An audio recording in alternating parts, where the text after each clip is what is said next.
Today we should have been meeting together at our annual conference and AGM in Birmingham, so I hope this webinar makes up in some small way for what COVID has taken away from us.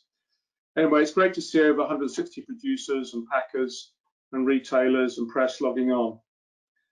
This is a time of great flux for free-range production, with panic buying at retailers, producer prices volatility, shortages of packaging, rising levels of salmonella incursions, feed price volatility, Brexit to come, and so on. We won't cover most of these issues today, but we can help you prepare for the future by, for example, making producer prices and costs more transparent, and in what we do in our second presentation this afternoon. Today, we're delighted to be launching two pieces of work that we hope will equip you with the knowledge and information to succeed now and in the future. The first is our ADAS Cage-Free 220 report, which will examine the costs and likely impact on the barn and free-range sectors as we move away from colony production in 2025. The second is a really important piece of work pioneered by BFREPA to help you see how your egg price stacks up against other producers, and to see other key industry information supplied by our members, packers, and gleaned from our team in the Ranger. Each presentation will take about 20 minutes, and we will stop to take questions after each one. You can submit your questions to the panel at any time using the Ask a Question tool on your screen. Type in that box, and your question will be submitted to the panel. We will answer as many as we can in the time we have. There will be undoubtedly some of you with poor broadband connections. We've done everything we can to make this work for you all, but if you have trouble following this webinar, the videos will be made available for you tomorrow by email to watch again at your leisure. There's also a digital handout in this webinar on the side of your screen, which is a copy of the ADAS report in full, which you can download now or wait until it appears in the Ranger magazine shortly. I'm going to start with Jason Gittins from ADAS, who will present you with the findings of the 2025 Cage-Free report.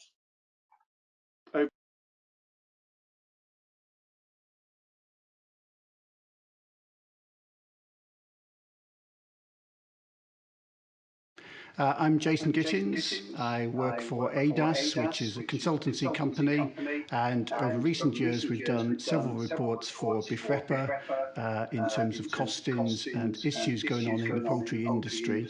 And the subject today is to talk about the report we've just done on retailers'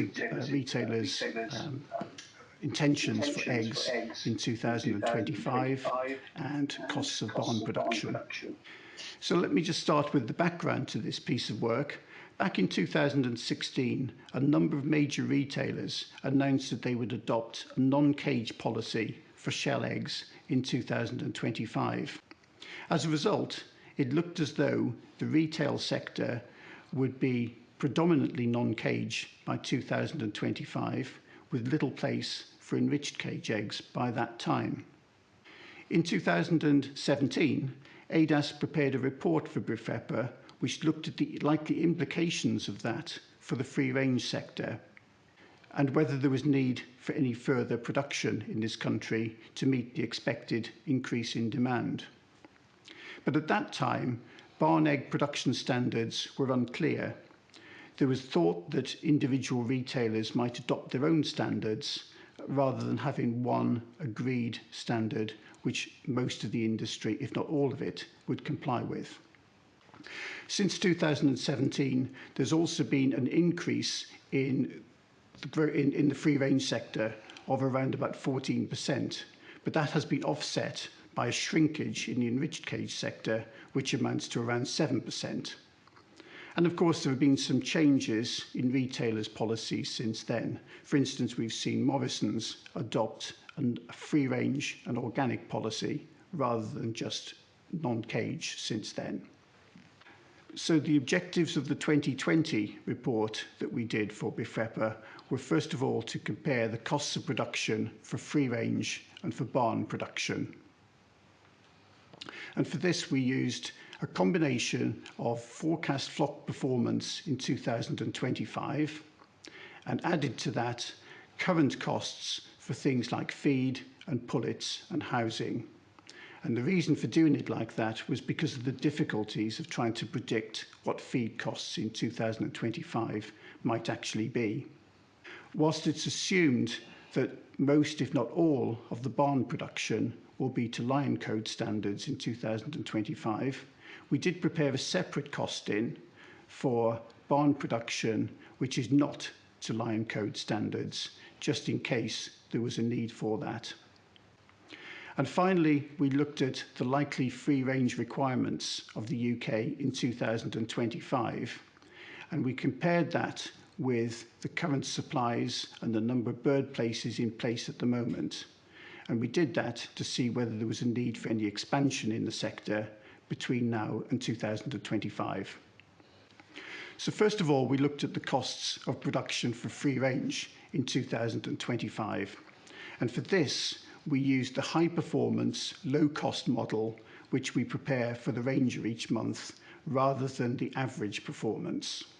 And the key aspects of flock performance that we used for that were assuming an egg output of 345 eggs per bird to 76 weeks.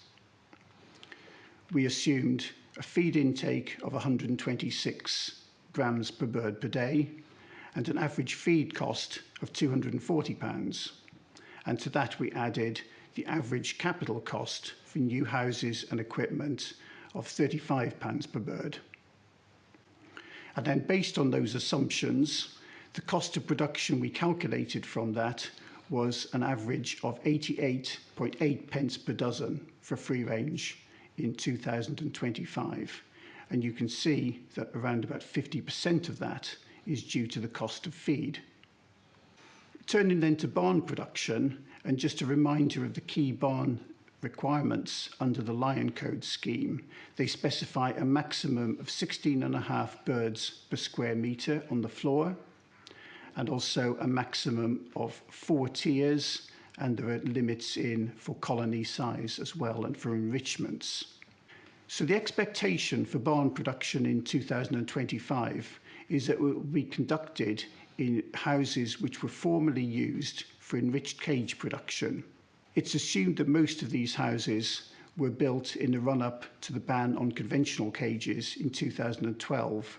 So they are a number of years old, and we've assumed in our main figures that all depreciation and interest charges for those houses will now have been completed, so there are no costs associated with that.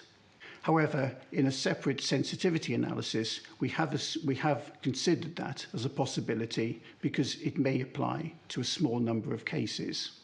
The conversion costs from enriched cage houses into barn vary between around £12 a bird for single-storey systems, going up to around £20 per bird for double-storey systems.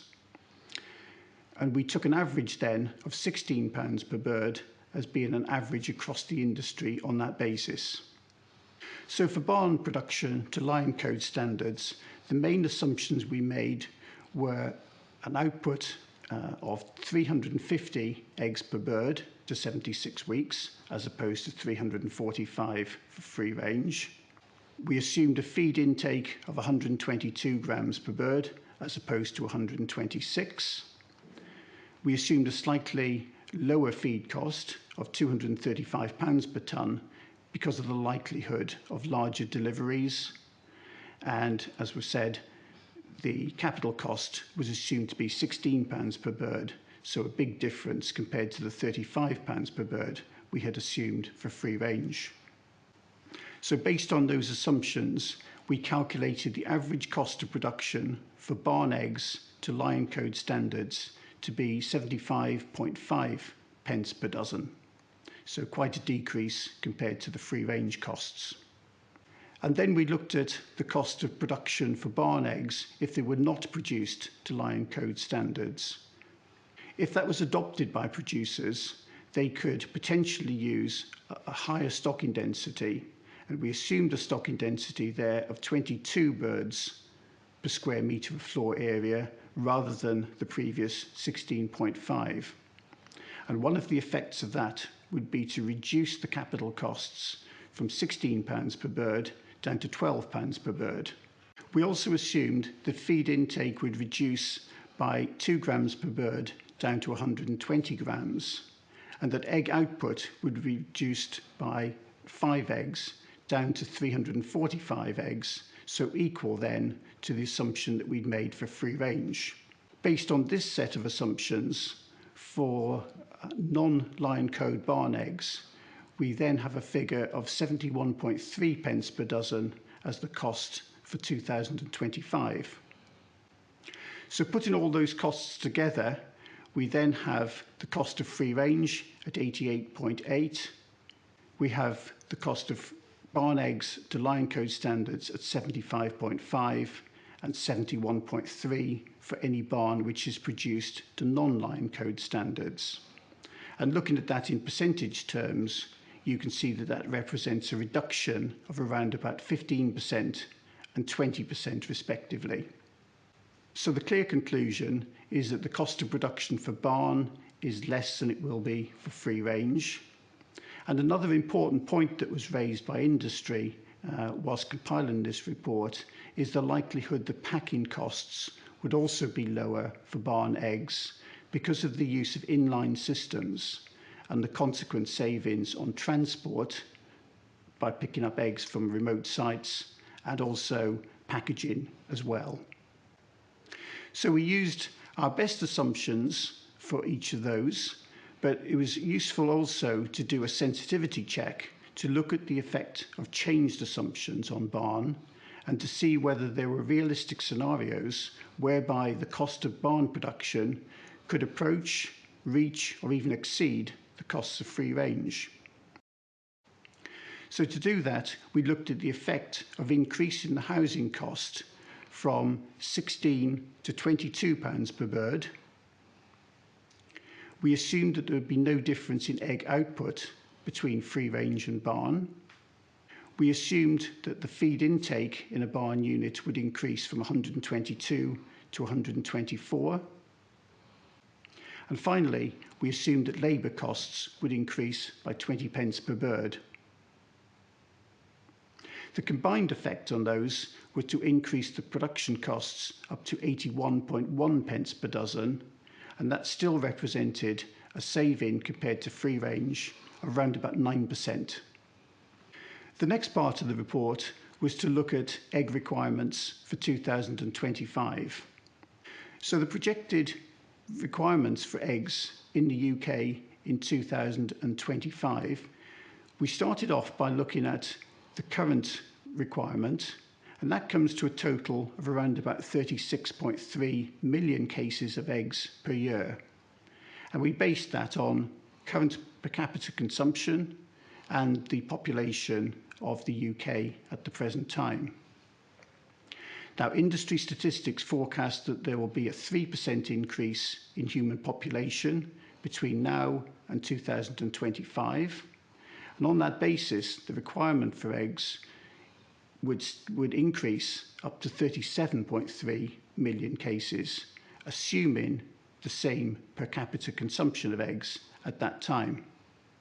So if those retailers who have adopted a non-cage policy in 2025 switch just to barn production, then there will be no direct effect in the free-range sector at all. There will simply be a switch from enriched cage to barn as the cheapest alternative. But clearly there could be free-range expansion if there is a voluntary consumer change, particularly in the years between now and 2025. So this slide shows the projected free-range egg sales by 2025 by market outlet. And we've used a combination of published and industry figures to arrive at these estimates.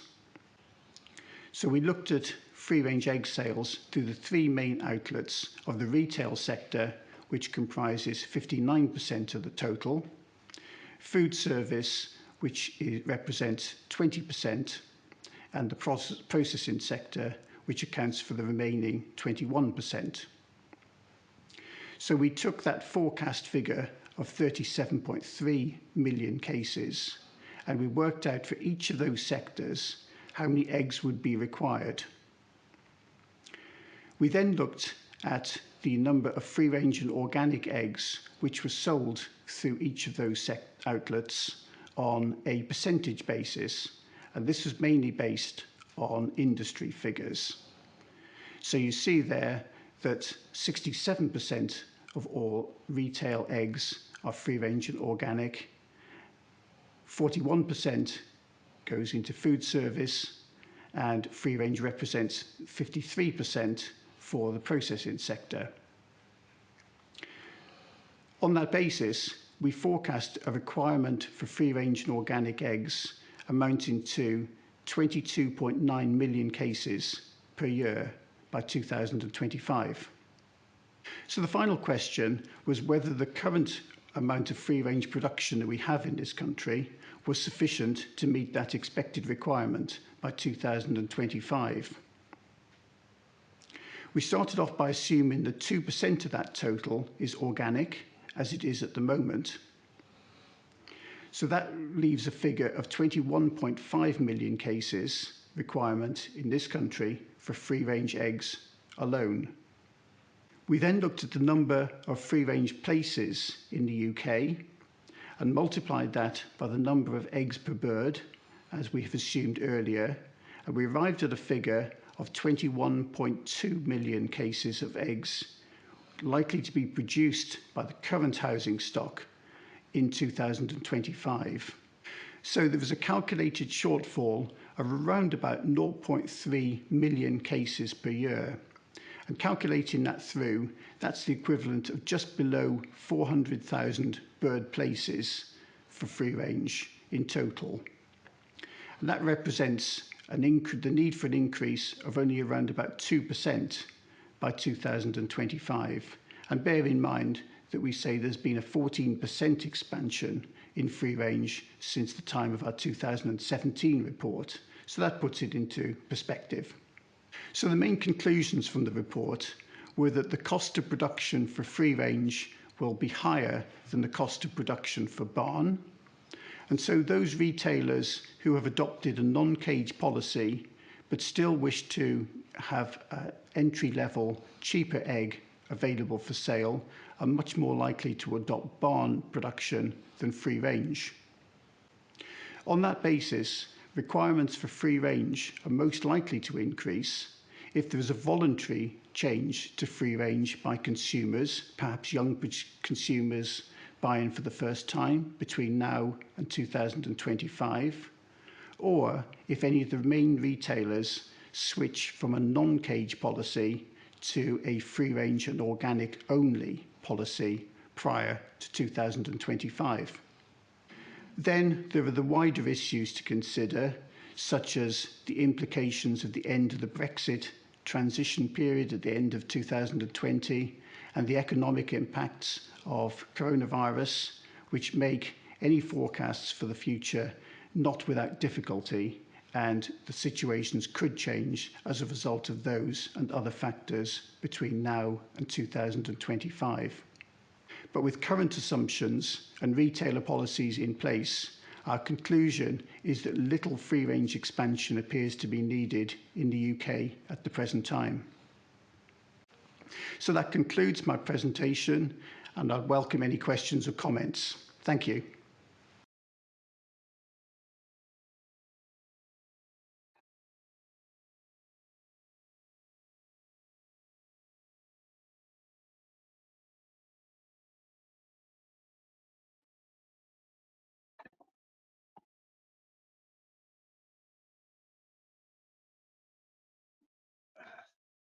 The budget egg on the shelves.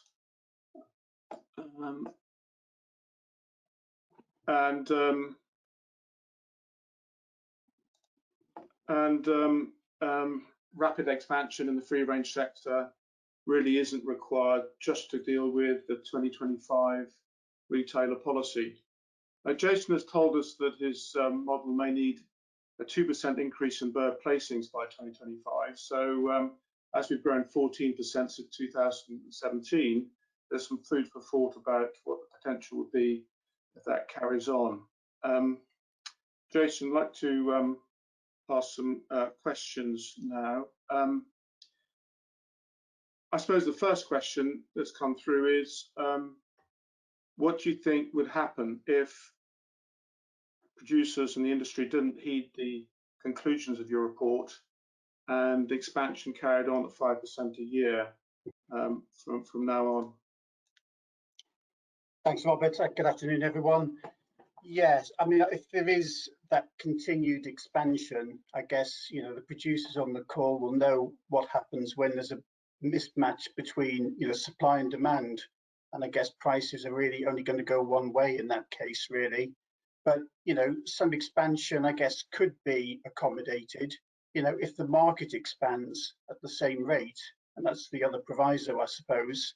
So, you know, we know that UK population is going to increase a bit, but we think that that's going to be offset by the birds becoming more productive. But if, for instance, you know, per capita consumption went up, people eat more than the 197 eggs per person that we assume at the moment, you know, there is scope for some growth there. But I guess the sort of key message is, you know, that there has to be some confidence that things are moving, that people are eating more before, you know, you could have any confidence to for the industry to expand, really. Thanks, Jason. I've got another question in from a delegate. How much is the calculated difference to produce a cage egg compared to a barn egg? I think you answered that in the report, but perhaps you want to remind everyone. Yeah, we did. Thanks, Robert. Yes, we didn't specifically look at the cage sector in this report. So, you know, that's... Sorry, we would obviously looking at a scenario where the enriched cage had gone, and then, you know, looking at what the balance would be then between the barn and the free range side. I mean, clearly barn production is going to be more expensive than enriched cage. The cheapest, you know, we're looking at just over 70 pence per dozen. So there's going to be an increase compared to enriched cage. But I guess that is the option that will keep the most, you know, cheapest egg on the market really for the future. And I think the key thing was, well, how does that compare to free range? And that was the key part of the report, really. Yeah, we didn't look at cage, and I should have said that earlier. For everyone listening, do please ask a question on the chat on the right-hand side of your screen if you'd like to ask. Another question, does the report take account of advances in breeding and, yeah, if hens eat less food and lay more eggs, do you take account of that in the report over between now and 2025? I guess indirectly we did, because if you look at the figures in the Ranger each month, our average production performance is based on 330 eggs per bird. But we also include in the Ranger each month what we refer to as a high performance flock as well, producing 345. And in effect, what we did in this report is assume that the average will move from 330 to 345 between now and 2025. Now, in effect, that means 3 eggs per bird per year more than we're getting at the moment. And I think we'd seen that as being a mix of, you know, genetic improvements and maybe advances in health and management and so on over that period. You know, clearly that's our best assumption. You know, if the birds turn out to be more productive than we expect, then there will need to be fewer of them. And obviously the opposite of that is true as well. So yeah, we did take that into account. And, you know, that's really important in terms of looking at what we think we might need to have in the sector in 4 or 5 years' time. Thanks, Jason. I think we'll now move on to the second part of our webinar. That was great. And we're going to move on to the costings portal now. This is an important piece of work done for us by Keith Wild, the editor of the Ranger. It's important because following spikes in retail egg demand, packers are offering potential new producers attractive prices to produce free range and organic eggs in variable price contracts, and these provide no real commitment to maintain those prices once they've been signed up. So it's important that everyone can see where prices are for those who are already in existing contracts. So there are at the moment a huge range of producer prices in the market, ranging from the low cost of production prices for existing producers tied into these variable price contracts to good prices to tempt new entrants into production. Given this variability, this portal, I hope you will find, provides us with some transparency about what's happening in the supply chain, particularly for retailers who will be able to see if the cost of production price increases are being passed down to the contracted producers. This portal allows you to enter your own information as a producer and see how your price compares to other producers, and it will be a live platform, so we need producers and packers to engage and keep putting in the data to keep it updated. If you're not already an existing BFREPA member and you'd like to use this tool, join our website, which is www.join@our website,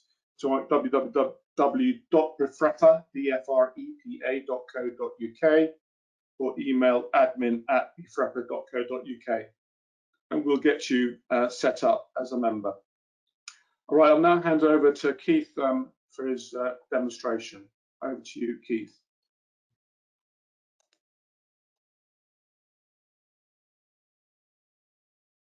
So the URL that we need to go to is theranger.co.uk. Click enter, and that's the first screen that you're likely to see. And when you first come onto this screen, then there's no details in here. The email address that you need to enter is the email address that you sent me originally with your costings. If you enter that email address, and for this demonstration, I'm going to use the BFREPA admin one, which is free range at bfrepa.co.uk. Now, what you wouldn't have got is you wouldn't have got your password, so you need to request your password. So you click on forgotten password, enter your email, click forget password, and that will email you your password to you. If you haven't sent your pricing to me, there's still time to do so. You can just email me your email address, your name, your packer name, how many birds you have, how many eggs per bird you got, and the different prices that you get paid for each grade. I will set you up and send you a username and password, and then you can get into the system via that way. My email address is keith@theranger.co.uk. So what you need to do is you need to enter your email address. That's the email address that you sent your details with, that you now have, the password that you will have been sent if you selected forgotten password. Click I'm not a robot, and then log in.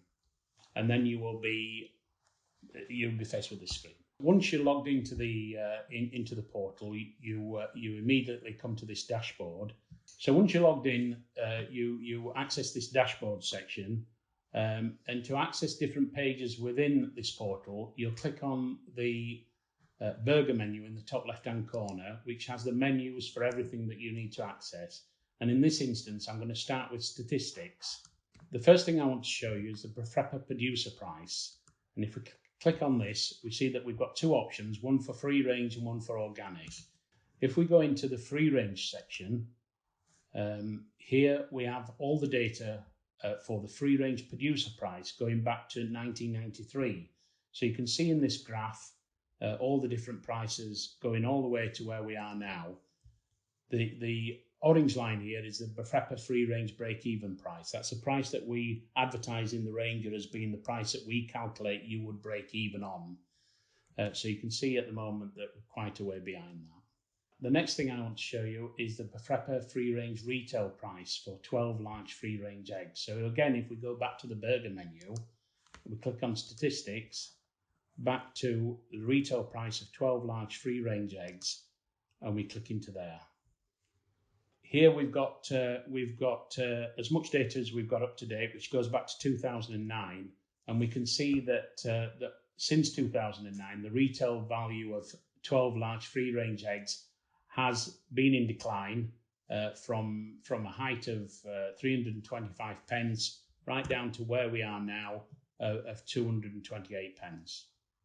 The next page I'm going to show you is the retail price compared with the feed price, compared with the producer price of 12 free-range eggs. So if we go again to the burger menu, back to statistics, and then we go to comparison of free-range retail egg price, feed price, and producer price. On this page, we have a comparison of free-range retail egg price, feed price, and producer price. So you can see all three of these factors going back to 2009, so 11 years of data. You can separate this data by just clicking on any of the fields, so you can delete any of the years that you want off this data, and it will realign it all. So I'm going to click back and show them all again. And you can see that the retail egg price, as we told you earlier, that it has declined down to 229 pence. The feed price, as we all know, has gone up and continues to go up. And the producer price, which has been pretty poor over the last 5 or 6 years, has steadily just started increasing to 88 pence, but still at the moment below the break-even price that BFREPA advertised. The last page I want to show you on statistics is the pullet price. So if we click through back to statistics and onto pullet prices, again, you've got a selection of free-range and organic. If we click on free-range pullet price, we can then see all the data that we have going way back to 2006. So we can see the pullet price and how that has increased over the years. So if we go back to the burger menu, we've got another option here, which is on packers. So if we click the packers option, we have a little bit of information about the packers. So we have, if we click on UK packers here, we have details on what scheme they're in and the accounts, because it's pretty important that producers know how their packer is performing. So if I just go onto accounts here for Noble Foods, it takes you straight to Companies House and gives you details about their accounts.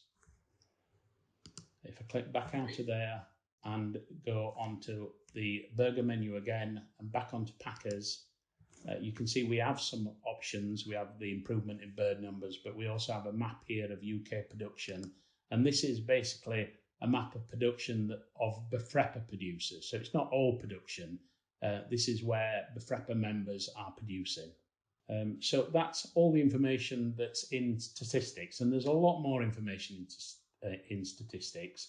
But what we'd really want to show you today is the egg price, because that's what most producers are interested in, is the egg price. And when you go onto the dashboard, you can see here that you've got some options for entering your data.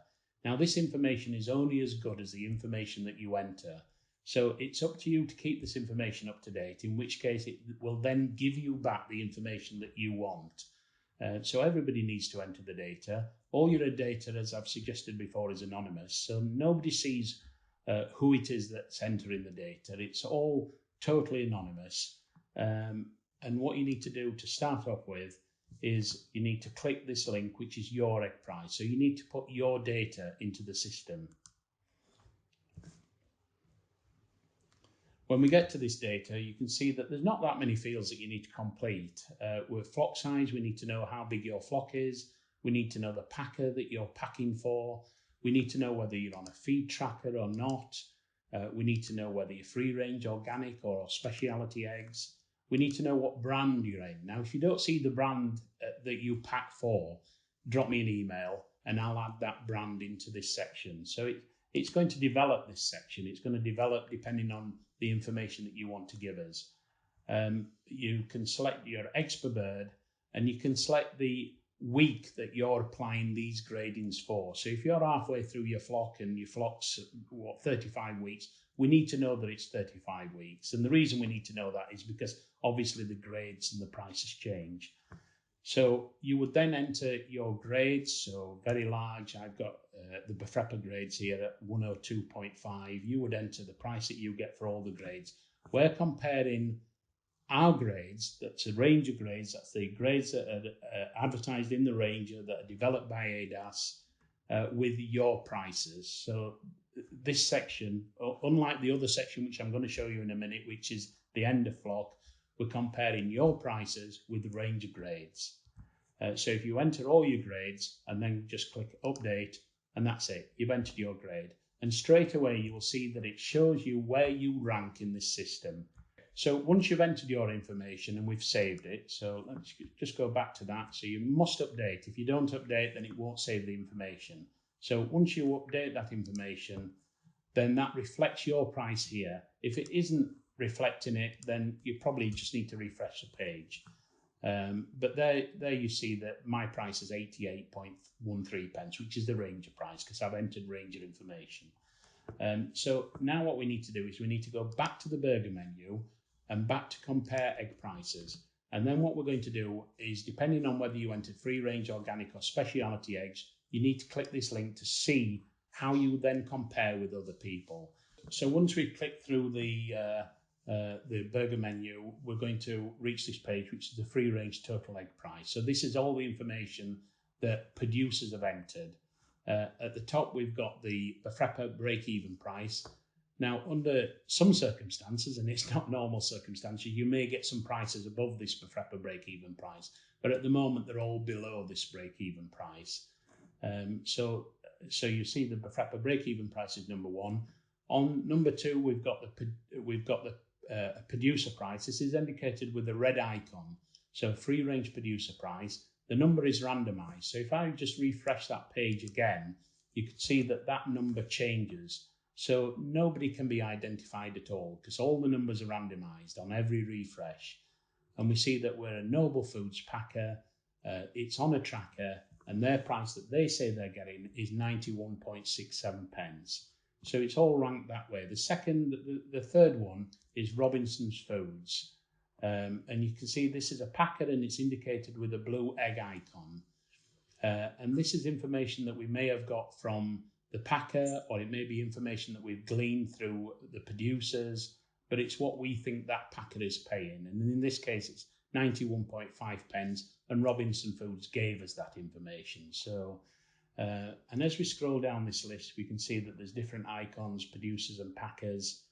And we go down to where we said we were on the dashboard, which is number 25, which is our price. So that's a price that I've got when I logged in as Keith Wild at BFREPA. That is my price. It's indicated in yellow. And just below that, you can see the BFREPA free range average price, which is 88.13 pence again, the same figure as mine because I'm entering the same data. What I want to do is go back to the dashboard. So we click on the burger menu at the top and click on dashboard.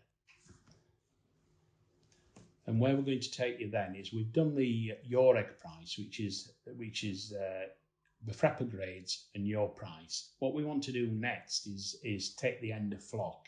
And the reason we want to take the end of flock is we want to know how well producers are doing at the end of flock. So you may get an incentive at the beginning of your flock that doesn't carry through to the end of flock. So we need to know how well you've done with that flock so that we can demonstrate the prices that producers are getting. So again, I'm going to click on edit here, and you get the same calculator but with a few variations. So again, we need to put in the flock size, we need to put in the packer. Again, if your packer's not there, email me and I'll add the packer to the list. We want to know whether you're on a free tracker or not. We want to know the production system, so whether it's free range or organic. We want to know whether you're on a flat decker multi-tier, and I'll show you why later. We want to know what brand you pack into. And again, if your brand isn't there, email me, I'll add it. It takes me 2 minutes to do so. We want to know what breed you're in. Again, if your breed's not there, email me and I'll add it. This is all a system that's going to develop depending on what you add. The eggs per bird information we need the average egg weight, and they're all selections, so it's all in there. You just need to select what it is. The feed consumption that your birds had at the end of your flock, the mortality that you had, the depletion age, the depletion year, so what year this flock was depleted, and then importantly at the bottom we want to know what grades you achieved at the end of your flock, and then we're going to compare them with BFREPA prices. So we're going to compare everything like with like. So once you enter all that detail, then you press update, and it's important that you press update because if you don't press update, it doesn't save it. So press update and we're back to the dashboard. is I'm going to then go back to the burger menu. So the burger menu is the key. That gives you all the links to where you need to go. And if you click again on compare egg prices, you can see here below we've got end of flock comparison. So whereas we were entering egg price comparison before, we're now on end of flock comparison. So we need to click on there, and again we're ranking everybody according to price. And we give you the same information, but this time with no packet information. So this icon indicates that they're all producers. So all this information in here is a producer information. So we're on free range producer end of flock. There again is a BFREPA break-even price. And again, nobody's above it. And if you look, we've got free range end of flock. Again, it's a randomized number. So if I refresh that page again, number one would be 246 and not 109, but the price wouldn't change. So it's 94.88 pence. So this is what a producer has achieved at the end of their flock. So this figure doesn't lie, although we are comparing BFREPA prices. So the difference here is this is your grades and BFREPA prices. So if you scroll down that list, you can see that we've got quite a lot of end of flock information and prices. Now, what we want to do with the information that we told you about previously, that again is when we get back to here, where that's a range of costings price. So we see that quite a few people are above the range of costing price at end of flock. That might be due to bonuses or grades or whatever. Just below there is our ranking or my ranking with the BFREPA price. So I'm 68 in this case, I'm 25 on the other one, but at the end of flock I'm 68, I'm ranked 68. And you can see there's quite a lot of information there. And if you click the red icon on any of this information, I'm going to give more information, but I do just break down the grades with the price paid per dozen. And what I want to do is whereas this data it evolves. So it evolves with the information that you give us. So what I'm going to do is I'm going to go back to the burger menu. If I click on compare egg prices again, statistics, free range, and then we click on packers. But the blue graph is the most important because that gives us the end price. That's the price that producers tell us that they're paid. So as you can see from some of these, that particular time, so this is the time that we started collecting this information, which is a few months ago. And remember that we've got to keep this information up to date to ensure that we have accurate information. So we've got to keep changing all this. Now, there may have been some increases, and this will all iron itself out as we go through time. But at that particular time, told us they were paying 87.58 pence. So that's the most important part of this graph. The second part of this graph, as we scroll down, is the different grades. So if we've got a very large egg, that's the price that they pay for very large. One thing to just remember is that some packers pay an all egg price. So if you've got somebody here like Bumblehole, which is a processing price on white birds, they keep the birds longer. There's all sorts of different parts to that model. But you'll see it's 90 pence for all the grades. So you'll see somewhere 90 pence for everything that Bumblehole does. So that's a bit misleading when you get to smalls because you think, oh, well, I'll tell you what I'll do. I'll sell my smalls to Bumblehole for 90 pence. Well, no, it's an all egg price. So you've got to sell all your egg to Bumblehole for 90 pence. One other thing that I need to show you is why we ask for so much data in end of flock. So I'm going to go back to the compare egg prices. I'm going to go to end of flock statistics, and I'm going to just give you an example of why we ask for some of this data. So we ask for whether you're on a flat deck or a multi-tier system. And this is work in progress, but you can see here that most producers are on multi-tier.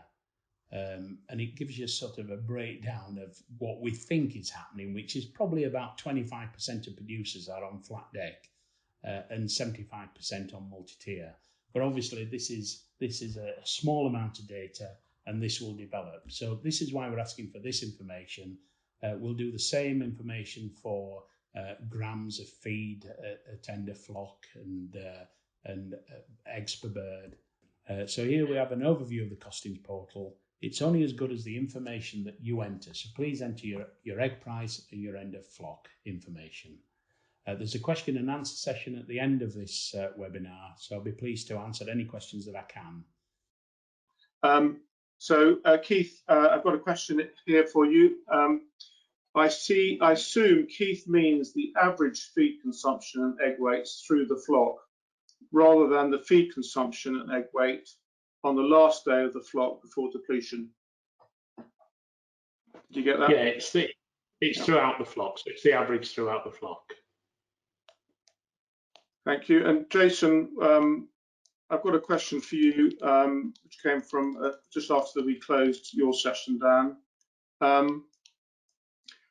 which was, and excuse me while I just find it.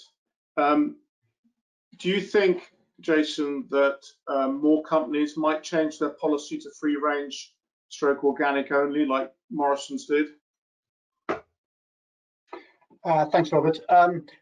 That's something that we looked at when we did the original report back in 2017. We did speak to all the retailers at that stage to get an idea of their intentions. We didn't specifically do that this time because the sort of focus of the report was slightly different. So, we don't really have, a great handle on that. But clearly, if that does happen, then it's going to increase demand for free range throughout.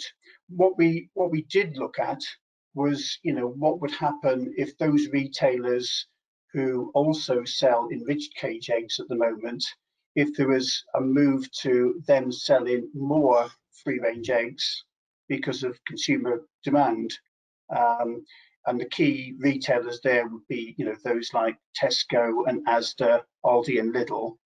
And at the moment, the average sales of free range through all of those is somewhere around about 65% overall. Now, if that was to increase, let's say by 10% up to 75%, a voluntary switch, new customers coming into the market, for instance, that would increase the requirement for free range, obviously. And we put a figure on that in the report that it would be a requirement for somewhere like 1 million up to 1.5 million more places if that change were to happen. But clearly, back to what we said before, there is no, thought that may happen. It may or may not, but to speculate on it would not be wise. Thanks, Jason. Another question for you. With a lot of packers currently offering higher prices to new production, is there any mechanism by which expansion can be actually limited? And I'm hoping your report is our mechanism, but do you have any others? I think by mechanism, I don't see that there is any formal mechanism for that.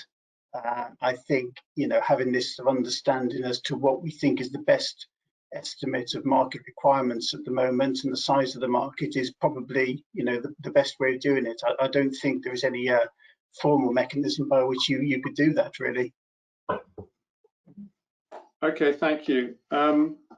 Keith, question for you. How often does a member need to update his figures? Is it sort of at the whenever he gets a new contract, or is it whenever there's a feed cost change, or?